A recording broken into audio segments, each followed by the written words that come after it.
देखिए वृत्त की विशेषताओं में क्या है, पहला कि वृत्त के केंद्र से गुजरने वाली जीवा व्यास कहलाती है। ठीक है, इसको मैं आप लोगों को एक बार पढ़ा चुका हूँ ये चीज़ें, ठीक ना।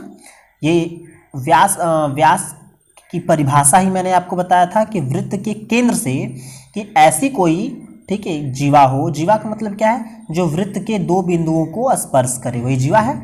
तो ये दो बिंदुओं को देखिए स्पर्श तो कर रही है, एक यहाँ पे स्पर्श कर रही है, एक यहाँ पर स्पर्श कर रही है, लेकिन ये क्या कर रही है, केंद्र से होकर जा रही है। जो केंद्र है ना, ये आप देख रहे होंगे यहाँ से ये होकर जा रही है। इसका मतलब ये क्या हो जाएगी, तो ये हमारी व्यास हो जाएगी। बात समझ में आ रही है। ये इसका पहला थ्योरम रहा। परिभाषा भी आप समझ चुके होंगे। आगे बढ़ते हैं। ये देखिए ये महत्वपूर्ण है। इसमें कह रहा है कि किसी वृत्त के केंद्र से, मेरी बात को आप समझिएगा, कि किसी वृत्त के केंद्र से, ठीक है, ये देखिए वृत्त हो गया और ये इसका केंद्र हो गया। एक और मैं यहाँ पे फिगर बना दूँ, एक मिनट, एक और देखिए मैं यहाँ फिगर बना दिया। ठीक है, चलिए ये फिगर हो गया, फिगर हुआ। ये क्या कह रहा है, इसका एक कोई केंद्र होगा। यहाँ मान लिया केंद्र, जैसे ये आपको नजर आ रहा है। यहाँ पर कह रहा है कि किसी वृत्त के केंद्र से अगर एक जीवा बना दी जाए, एक जीवा ये है, ये आपको नजर आ रहा होगा जीवा ए बी, ठीक है, यही जीवा ए बी है और ये इसका केंद्र है। कह रहा है कि केंद्र से इस जीवा पर अगर कोई लंब डाला जाता है, देखिए लंब का मतलब होता है एकदम सीधा, मेरी बात समझे, ये क्या है, सीधा, और ये 90 डिग्री होना चाहिए, समकोण बनना चाहिए। कोई अगर एक रेखा ऐसी है और इस पर एक सीधे सीधे ऐसे हम लाइन खींच दें तो इसे हम क्या कहेंगे, लंब कहेंगे। और ये जो एंगल बनता है ना, ये दोनों तरफ क्या बनता है, 90 डिग्री बनता है। बात समझ में आ रही ना। चलिए कह रहा है कि जीवा पर लंब डाला जाए, अगर ये लंब डाल दिया जाए, ये जो एंगल नज़र आ रहा है आपको यहाँ पे, ठीक है, ये वाला एंगल, तो वो जीवा को समद्विभाजित करता है। जीवा को समद्विभाजित करने का मतलब है जीवा को दो बराबर भागों में बांट देता है। अगर ये देखिए जो लंब ये गिर रहा है इस पर, ये क्या कर रहा है कि ये जो जीवा ए बी है ना, इसको दो भागों में तोड़ता है। एक भाग ए से एम तक, ये लिख दूं मैं, एक भाग ए से एम तक ये बराबर होता है दूसरे भाग एम से बी के बीच। बात समझ में आ रही होगी। एक भाग ए से एम ये बराबर होगा दूसरे भाग एम से बी के बीच। तो ये चीज़ें समझ में आ रही होंगी आपको, ठीक है। ये दूसरी परिभाषा कि किसी वृत्त के केंद्र से जीवा पर डाला गया लंब जीवा को क्या करता है, समद्विभाजित करता है। दूसरा, और ये एंगल हमेशा कितना रहता है, 90 डिग्री रहता है। बात समझ में आ रही है कि नहीं आ रही है। हाँ, अब एक चीज़ विशेषता, इसको ध्यान दिए जरा, मैं इसे मिटाता हूँ थोड़ा सा। चलिए इसे ज़रा मिटा देता हूँ। अब एक बात यहाँ से ज़रा देखने वाली बात है, ये देखिए क्या है कि ये जो लंब है, ये लंब, ये देखिए कितना है, 90 डिग्री है। अगर एक हम रेखा ऐसे खींच दें, मतलब एक त्रिज्या बना दें, ये त्रिज्या होगी ना ओ ए क्या होगी, एक ओ ए एक प्रकार की त्रिज्या होगी।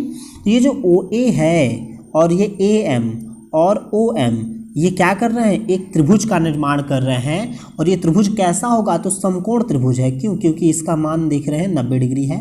तो ये जो त्रिभुज बनता है ये क्या होता है, ये समकोण त्रिभुज होता है। बात समझ में आ रही होगी आपको ना। ये क्या होगा, एक प्रकार का समकोण त्रिभुज होगा। चलिए, अगर ये समकोण त्रिभुज है तो समकोण त्रिभुज में इस भुजा को क्या कहते हैं, इसे हम कहते हैं कर्ण। तो कर्ण ओ ए का स्क्वायर बराबर होगा ओ एम के स्क्वायर के, देखिएगा ध्यान से, प्लस ए एम के स्क्वायर के, ए एम के स्क्वायर के। और इस प्रयोग, ये जो फॉर्मूला है इसे क्या कहते हैं, इसे कहते हैं पाइथागोरस प्रमेय या पाइथागोरस का फार्मूला। बात समझ में आ रही ना। ये ओ ए एक प्रकार का कर्ण है इसमें, ठीक, और आपको नज़र आ रहा होगा ओ एम लंब हो जाएगा इसका स्क्वायर और आधार ए एम का स्क्वायर, ये क्या हो गया, पाइथागोरस प्रमेय हो गए। तो यहाँ से आप समझ चुके होंगे, ठीक है। इसको आप ध्यान से याद रखिएगा, बहुत सारे प्रश्न हम लोग इस फॉर्मूले के माध्यम से सॉल्व करेंगे। चलिए आगे बढ़ते हैं। आगे देखिए क्या है, कह रहा है किसी वृत्त की समान जीवाएं, मेरी बात समझ नहीं गए यहाँ पे आप लोग, एक हमने बना दिया, कोई वृत्त हो गया, इसकी कोई भी दो जीवा समान है, ठीक है। ये देख रहे हैं वृत्त, इसकी एक जीवा ए बी और एक जीवा सी डी, कह रहा है बराबर है, आपस में बराबर है। जैसे माना एक ऐसे खींच दिया एक ऐसे खींच दिया, मान लिया ये ए बी हो गया और ये सी डी हो गया। दोनों फिगर समझते जाइएगा, ठीक है, मैं दो जानबूझ कर समझा रहा हूँ। कह रहा है किसी वृत्त के समान जीवाएं, दोनों जीवाएं समान हैं, केंद्र से समदूरस्थ होती हैं, ये केंद्र हो गया। कह रहा है ना कि ये जो तो जीवा है इस केंद्र बिंदु से इसकी जो दूरी है ये दूरी इस दूरी के क्या होगी, बराबर होगी। बातें समझ में आ रही है? अगर एक ऐसे रेखा है एक ऐसी रेखा है मान लिया, और ये इसका सेंटर है वृत्त का, तो कह रहा है कि ये दोनों अगर बराबर हैं आपस में, ये ध्यान देना, ये रेखा मतलब ये और ये दोनों आपस में क्या होना चाहिए, बराबर होनी चाहिए। अगर ये दोनों बराबर हैं तो ये जो बीच की दूरी है ये हमेशा क्या होगी, बराबर होगी। बात समझ में आ रही है ना? एक एग्जाम्पल के थ्रू समझिए, ठीक है। किसी आदमी के अगर दो बेटे हैं, दोनों टीचर हैं, मान लिया आप टीचर के लिए पढ़ रहे हैं या फिर किसी भी चीज़ के लिए पढ़ रहे हैं, मान लेते हैं कोई आदमी है, उसके क्या है, दोनों बेटे आपस में बराबर हैं, मतलब दोनों बेटे टीचर हैं, तो उस जो ये पिता है उसको केंद्र मानिए और उसके जो ये जीवाएं हैं उसको बेटा मानिए। इस पिता का इन दोनों बच्चों से जो प्रेम होगा वो क्या होगा, एकदम बराबर होगा। क्यों? क्योंकि दोनों टीचर हैं, दोनों अच्छे खासे पैसे कमाते हैं, दोनों एक समान पैसे कमाते हैं। लेकिन आप ये देखेंगे कि अगर कोई ये लड़का अधिक पैसे कमा रहा है, कोई कम पैसे कमा रहा है, तो आप देखेंगे कि जो दूरियां हैं ना वो अंतर में आ जाती हैं, ठीक है। जो प्रेम संबंध है उसमें जो अंतर जरूर आता है, ये वर्तमान का कटु सत्य है, ठीक है। कुछ लोग इनसे इनकार करेंगे लेकिन वो ध्यान दें, आने वाला समय समझ में आ जाएगा कि क्या है। इसलिए प्रैक्टिस बहुत ज़रूरी है, पढ़िए, बिना पढ़े हुए कुछ होने वाला नहीं है। आगे बढ़ते हैं, आगे देखिए क्या है।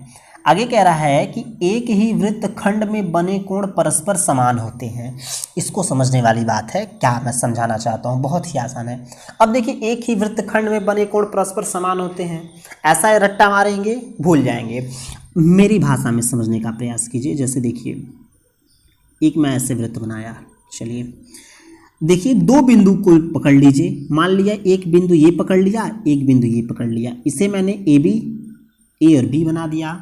अब ध्यान देना है कि इस ए से और इस बी से जितने भी एक प्रकार का आप मान के चलिए कि रेखाएं खींची जाएंगी, उनका कोण आपस में बराबर होगा। सपोज कीजिए यहाँ से हमने एक ऐसे त्रिभुज बना दिया, दोनों ए और बी से जा रहे हैं ना, तो ये कोण। फिर एक हम ऐसे बना देते हैं, दोनों देखिए ए बी से जा रहे हैं तो ये कोण। फिर एक ऊपर बना दिया, दोनों ए और बी से जा रहे हैं, ठीक है, दोनों क्या है, ए और बी से होकर जा रहे हैं, तो ये कोण। ये तीनों जो कोण हैं ये आपस में क्या होंगे, बराबर होंगे। इसे ही कहा जाता है कि एक ही वृत्तखंड में बने कोण परस्पर समान होते हैं। आसान सी भाषा में इस वाले पहले में देखिए ए और बी दो बिंदु थे, एक त्रिभुज यहाँ से जाता है सी बनाकर वापस आता है, और एक फिर यहीं से जाता है डी बनाकर वापस आता है। तो ये दोनों कोण बराबर क्यों हैं? क्योंकि ये दोनों ए और बी से ही बन रहे हैं। चीज़ें क्लियर हो रही हैं कि नहीं हो रही हैं? बात समझ में आ रही होगी। अच्छा दूसरे फिगर में देखिए, ये ए है ना, ए से सी और फिर बी, देखिए यही आधार है। फिर ए से डी और फिर बी, आधार ए और बी ही है। जब आधार एक ही हो, ठीक है, तो वहाँ से बनने वाले जितने भी कोण होंगे वो क्या होंगे, बराबर होंगे। लेकिन इस फिगर में ध्यान से देखिएगा आप, मान लीजिए थोड़ा सा गड़बड़ हो गया, मान लिया ये, ठीक है, मान लिया ऐसा था। तो यहाँ पे एक चीज़ समझने वाली बात ये है कि ये जो एंगल अगर मान लीजिए बनता है, ठीक है, एक मिनट ज़रा मैं इसे मिटा देता हूँ, अच्छे से समझाता हूँ आपको। देखिए आप ध्यान से समझना बहुत ज़रूरी है, ठीक है। ये बन गया, देखिए मैंने कहा एक दो बिंदु बनाते हैं, एक ए है एक बी है। मैंने कहा था कि एक कोण ये होगा, जो एक कोण ये हो जाएगा और एक कोण ये हो जाएगा, ये आपस तीनों में क्या होंगे, बराबर होंगे। क्यों? ए और बी से गए हैं, लेकिन इनकी डायरेक्शन सेम होनी चाहिए, ठीक है। अब ऐसा नहीं कि आप यहाँ से उठा के ऐसे बना देंगे, कहेंगे नहीं ये भी बराबर होना चाहिए, तब समस्या आ जाएगी आपके लिए, ठीक है। तो ये यहाँ पे इसलिए यहाँ पे एक ही वृत्तखंड का इस्तेमाल किया गया है। तो ये आपको याद रखना है कि डायरेक्शन एक ही दिशा में हो, ऐसा नहीं हो कि नीचे की ओर लेते आएंगे, ठीक है। नीचे की ओर लाएंगे तो उसका मान 180 माइनस थीटा हो जाएगा, वो मैं आगे आपको बता दूंगा। आगे चलें, आगे देखिए अगला है, आसान है। देखिए क्या कह रहा है कि किसी अर्धवृत्त में बना कोण समकोण होता है। अब देखिए पहले अर्धवृत्त को समझते हैं। चलिए देखिए ये वृत्त हो गया, ठीक है। अब अगर इस वृत्त को एक चाकू से 2 बराबर भागों में काट दिया जाए, हमने काट दिया मान लिया, ठीक है। जैसे नींबू होता है ना, नींबू को गाड़ने से पहले क्या करते हैं, आधा आधा काट देते हैं। हालांकि नींबू एक गोला होता है, लेकिन आप मानिए एक प्रकार से आधा उसे हमने काट दिया। जो आधा उसे हम काट देंगे तो एक पार्ट उसका क्या हो जाएगा, उसे कहेंगे अर्धगोला, ठीक है। वैसे ही कोई चूड़ी है, एकदम बीचों बीच उसको तोड़ दिया जाए, ठीक, तोड़ दिया जाए या काट दिया जाए, तो जो ऊपर वाला पार्ट बचेगा उसे क्या कहेंगे, अर्धवृत्त, ठीक है। तो ये अर्धवृत्त हो गया। अगर कोई कोण पूरे अर्धवृत्त में बनता है तो अर्धवृत्त का एक बिंदु ये हो गया, एक बिंदु ये हो गया, ए और बी। अब यहाँ से कोई एंगल ऐसे बनता है, देखिए ऊपर टच हो रहा है ना, तो ये इसे कहते हैं अर्धवृत्त में बना कोण। और ये जो कोण होता है ये क्या होता है, तो ये होता है 90 डिग्री। बात समझ में आ रही है। इसे हम क्या कहते हैं, इसे हम कहते हैं 90 डिग्री। अब थोड़ा सा देखिए मेरी बात समझिए दूसरी चीज़ को। चलिए एक ऐसे और बनाता हूँ। अब देखिए ध्यान से, ये हमने अर्धवृत्त बना दिया, लेकिन अगर एक कोण यहाँ से ऐसे बनता है, मान लिया इस बिंदु से और इस बिंदु से, तो क्या ये अर्धवृत्त में बन रहा है, नहीं बन रहा। क्यों, क्योंकि ये दूरी तो देखिए बच गई ना, ये दूरी बच गई। तो आप ध्यान रखेंगे कि यहाँ से ही निकले, मतलब एकदम व्यास से होकर गुजरे, जहाँ से वो कटा हो, और एकदम इसके सिर पर जाके टच होना चाहिए, तभी ये एंगल हमेशा 90 डिग्री कहलाएगा, ठीक है। समकोण तभी वह कहलाएगा, अन्यथा वो समकोण नहीं कहलाएगा। चीज़ समझ में आ रही है कि अर्धवृत्त में बना कोण कैसे समकोण हो जाएगा, ठीक है। देखिए नीचे भी बनेगा तभी भी वही बात आएगी। अगर नीचे भी ये बनता है, जैसे देखिए यहाँ पे अगर ये नीचे भी बनता, मान लिया ऐसे अर्धवृत्त व्यास हो गई, अगर ये ऐसे भी बनता है तो ये भी क्या होगा, 90 डिग्री ही होगा। बात समझ में आ रही है। देखिए ये बीचों बीच था, अगर ऐसे बनता है, ठीक है, इस भाग, ये भाग कम ये भाग ज़्यादा, तभी भी ये एंगल क्या होगा, 90 डिग्री होगा, भले आपको देखने में ना महसूस हो। अच्छा ध्यान से देखेंगे तो समझ में आ जाएगी बातें।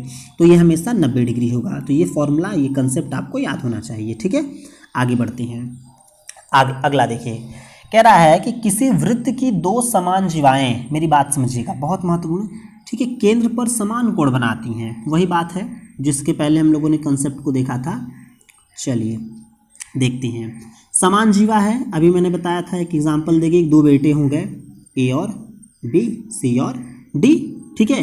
वो केंद्र से क्या थे, समान दूरी पर थे, ये हमने पढ़ा था। केंद्र से समदूरस्थ होते हैं, अगर केंद्र से समदूरस्थ हैं तो एंगल भी समान बनेगा, ठीक है। मेरी बात समझिए, अगर भाई कोई 2 बेटे हैं, दोनों की इनकम का स्रोत एक ही है, ठीक है, तो समाज की जो निगाह उन पर होगी, ठीक है, वो क्या होगी, दोनों को एक ही दृष्टि से देखेंगे। लोग कहते हैं ना कि 2 आँख लोग करते हैं, तो वो नहीं करेंगे, मतलब एंगल एक बनना चाहिए।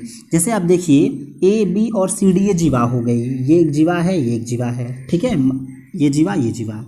अब इस पर जो एंगल बनता है, मान लिया कि केंद्र से जो एंगल इस पर बन रहा है, ये एंगल की बात कर रहा है, ठीक है। ये जो केंद्र से ये एंगल बन रहा है इन दोनों पे, कह रहा है कि ये वाला एंगल थीटा और ये वाला एंगल भी क्या होगा, थीटा होगा। ये दोनों आपस में क्या होंगे, बराबर होंगे। यहाँ पे दिखा है ना, यदि ए बी बराबर सी डी, मतलब ए बी बराबर सी डी के है, तब एंगल 1, ये वाला जो एंगल होगा, एंगल 2 के क्या होगा, बराबर होगा। ये चीज़ समझ में आ रही है। ये पहले वाले की ही तरह है कि बीच की दूरी क्या होगी, समदूरस्थ होगी। जैसे अगर इस चीज़ को ध्यान से देखिए, आप मिटा देते हैं, देखिए ध्यान से, कि अगर ये जो सी डी जीवा है, यहाँ से एक लाइन ऐसे खींच दें हम, तो ये दूरी क्या होगी, इस दूरी की हमेशा बराबर होगी ना। अगर ये दूरियाँ बराबर हैं तो ये एंगल भी हमेशा क्या होंगे, बराबर होंगे। बात समझ में आ रही है, ठीक है। उम्मीद करो ये चीज़ें आपको समझ में आ रही होंगी। चलिए आगे बढ़ते हैं। अगला है, लास्ट होगा ये, उम्मीद करता हूँ मैं, कि किसी चक्रीय चतुर्भुज के सम्मुख कोणों का योग 180 होता है। अब देखिए चक्रीय चतुर्भुज को थोड़ा सा समझते हैं कि चक्रीय चतुर्भुज क्या है। देखिए कोई एक ऐसा चतुर्भुज जो वृत्त के अंदर बने, एक ऐसा चतुर्भुज जो वृत्त के अंदर बने, ये त्रिभुज हो गया, मतलब वृत्त हो गया। कोई एक ऐसा है जो वृत्त के अंदर बनता है। ये एंगल, मतलब इसके जो चारों कोने हैं ना, ये क्या होने चाहिए, वृत्त से टच होने चाहिए। अगर ये वृत्त से टच नहीं है तो इन्हें हम चक्रीय चतुर्भुज नहीं कह सकते, ठीक है। जैसे कि एग्जाम्पल में देखिए, आप एक फिगर में और आपको बना के दिखाता हूँ। मान लिया ये ऐसे बन गया। अब देखिए ध्यान से, एक ऐसा बनता है, ये देखिए, तो ये तो टच है, ये भी टच है, ये भी टच है, लेकिन ये वाली लाइन टच है, ये नहीं टच है, तो ये चक्रीय चतुर्भुज नहीं कहलाएगा। तो चक्रीय चतुर्भुज की विशेषता ये है कि वृत्त के अंदर बनेगा। दूसरी विशेषता है कि उसके जो चारों ये कोने होंगे ना, ये आपस में क्या होंगे, मतलब वृत्त से छुए हुए रहेंगे, वृत्त से टच रहेंगे। ठीक है, वृत्त को हमेशा स्पर्श करेंगे, काट के बाहर भी नहीं निकलेंगे, वृत्त के कोने पे ही लगे रहेंगे। अब चलिए, अब इसके कंसेप्ट को समझते हैं। कह रहा है किसी चक्रीय चतुर्भुज के सम्मुख कोण, ये चक्रीय चतुर्भुज हो गया। सम्मुख कोण का मतलब होता है आमने सामने के कोण। ठीक है, जैसे इंटरव्यू में ये बेंच मतलब डेस्क हो गया, यहाँ पे इंटरव्यूअर्स ऐसे बैठे रहते हैं 4-5, और यहाँ पे कौन होता है, जो स्टूडेंट होता है वो होता है। तो इन दोनों के मुख आमने सामने की ओर होते हैं ना, इसे हम कहते हैं सम्मुख, एक दूसरे के सामने बन, मुख जो होंगे उसे सम्मुख कहेंगे। तो जैसे आप देखेंगे तो इसका जो ए का मुंह है ना, ये सी के सामने है। ठीक है, और ये जो बी का मुंह है ये डी के सामने है। ठीक है, इसे हम क्या कहेंगे, इसे हम कहेंगे सम्मुख कोण। अब देखिए ध्यान से, कह रहा है किसी चक्रीय चतुर्भुज की जो सम्मुख कोणों का योग क्या होगा, 180 होगा। अब 180 होने का मतलब क्या है भाई, कि ये एंगल, इसको हमने मान लिया थीटा। ठीक, इसे हमने मान लिया थीटा और इसे हमने मान लिया फाई। ठीक है, तो ये जो थीटा और प्लस ये फाई, इन दोनों का योग कितना होगा, तो 180 डिग्री होगा। बात समझ में आ रही ना, ये थीटा और ये एंगल फाई, तो इन दोनों का योग कितना हो गया, 180 डिग्री हो गया। एक एग्जाम्पल के तहत देखते हैं। ठीक है, एक एग्जाम्पल छोटा सा देखिए आप। मान लीजिए कि ये जो एंगल है इसका मान 70 डिग्री है। कितना है, 70 डिग्री है, तो हमने 70 लिख दिया, प्लस इसका मान हमको निकालना है, इसे हमने थीटा लिख दिया, और इन दोनों का योग हमेशा कितना होना चाहिए भाई, 180 होना चाहिए। ठीक है, तो अब देखिए थीटा को छोड़ दिया, तो 180 माइनस ये 70 इधर आएगा, तो 180 माइनस 70 मिल के कितना हो जाएगा, तो 180 में से जब 70 जाएगा तो बचेगा 110 डिग्री। तो इसका मतलब ये जो एंगल है इसका मान कितना होगा, 110 डिग्री हो जाएगा। तो ये आप समझ पा रहे होंगे कि दोनों आपस में जो एंगल होंगे वो क्या होंगे, ओहो, ठीक है, ये आप समझ पा रहे होंगे कि ये एंगल, इसका योग 180 या इसका और इसका योग 180 होगा। तो मैं उम्मीद कर रहा हूँ कि चीज़ें आपको समझ में आई होंगी।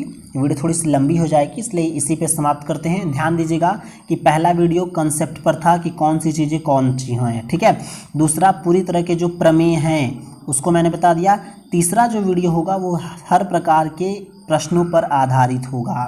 ठीक है, जो भी प्रश्न में आएंगे वो प्रश्नों पर आधारित ये वीडियो होगा, तो इसको जरूर ध्यान से पढ़ें। इसको पढ़ने के बाद जो तीसरी वीडियो प्रश्नों पर आधारित होगी, ये पूरा कंसेप्ट अगर आपको समझ में आ गया होगा तो आप ये देखेंगे कि जो भी प्रश्न एग्ज़ाम में आएंगे वो आप बहुत ही आसानी से लगा ले जाएंगे। तो उम्मीद करता हूँ कि चीज़ें आपको समझ में आई होंगी। मिलते हैं किसी और वीडियो में, तब तक के लिए धन्यवाद।